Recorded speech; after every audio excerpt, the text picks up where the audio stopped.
Assalamualaikum warahmatullahi wabarakatuh. Selamat siang teman-teman. Perkenalkan, saya Irsya Dimas Pramudia. Di sini saya sebagai tim komunikasi Satgas COVID-19. Di sini saya akan mempresentasikan tentang langkah pensosialisasian vaksinasi yang akan didistribusikan secara menyeluruh kepada rakyat Indonesia. Baik, yang pertama adalah situation analysis. Pandemi corona atau virus disease COVID-19 ini di Indonesia terus menambah daftar panjang hingga hari ini. Virus yang berasal dari negeri Cina ini utamanya menyerang pada sistem pernafasan manusia. Virus ini dapat menular melalui kontak langsung dengan orang yang di dalamnya terdapat virus COVID-19 tersebut. Bisa melalui kontak fisik dengan sang penderita, bisa melalui bersin atau batuk tanpa difilter oleh masker. Gejala umumnya adalah demam, batuk, dan kelelahan. Selanjutnya adalah gejala yang sedikit tidak umum, yaitu hilangnya indera perasa atau penciuman.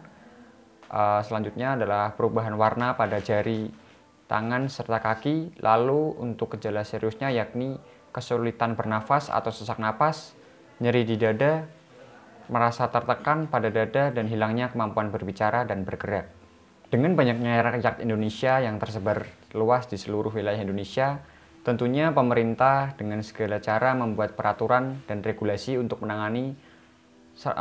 memutus mata rantai penyebaran COVID-19 tersebut.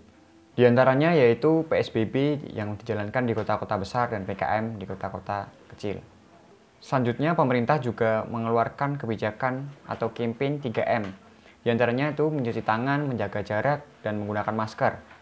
Agar di new normal ini segala kegiatan tetap berjalan dengan lancar, namun harus tetap mematuhi protokol kesehatan yang ada. Kasus corona di Indonesia pun semakin hari semakin bertambah. Dikutip dari news.google.com, di seluruh Indonesia total terjangkitnya yaitu 808.340 jiwa.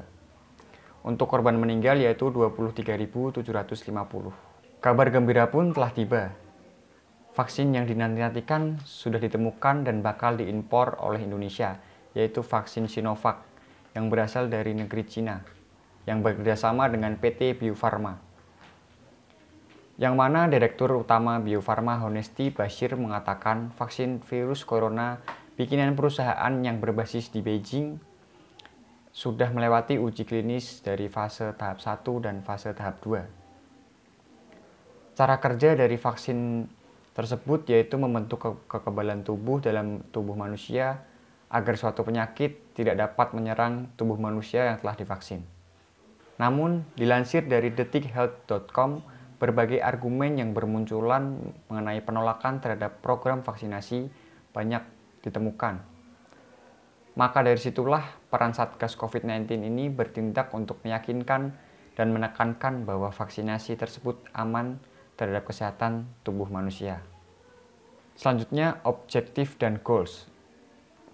Tujuan dari kegiatan ini utamanya adalah untuk meyakinkan dan menekankan kepada seluruh rakyat Indonesia untuk percaya terhadap pemerintah Indonesia akan adanya vaksinasi yang akan dilaksanakan di Indonesia secara menyeluruh. Lalu membuat kepercayaan publik bahwa vaksin Sinovac yang dipesan Indonesia untuk disebarluaskan kepada rakyat Indonesia tersebut aman. Untuk negara yang mayoritas beragama Islam, vaksin Sinovac ini sudah diuji oleh MUI atau Majelis Ulama Indonesia dan bersertifikasi halal.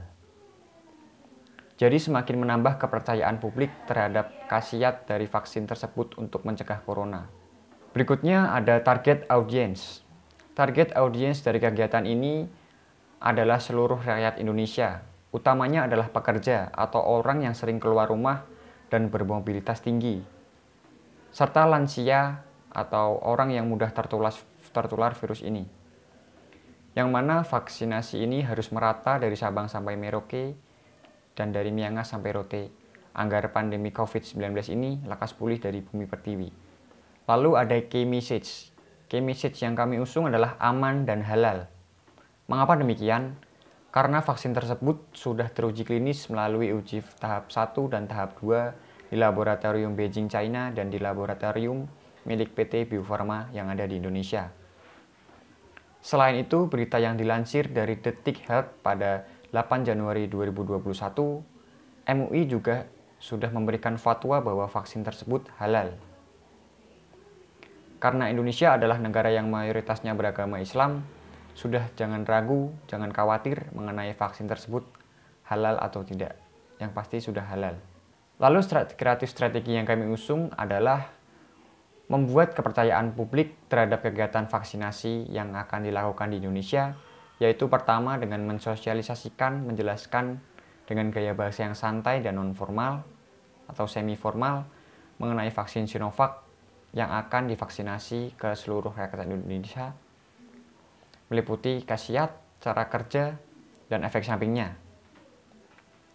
Selanjutnya, membuat campaign di berbagai sosial media, platform digital, serta seperti YouTube, Instagram, TikTok, Twitter, dan Facebook tentang kegiatan vaksinasi ini yang aman dan halal, serta membuat iklan-iklan pada setiap platform digital atau di sela-sela kegiatan aplikasi yang sedang dijalankan oleh sang pemilik ponsel tentang kegiatan vaksinasi ini.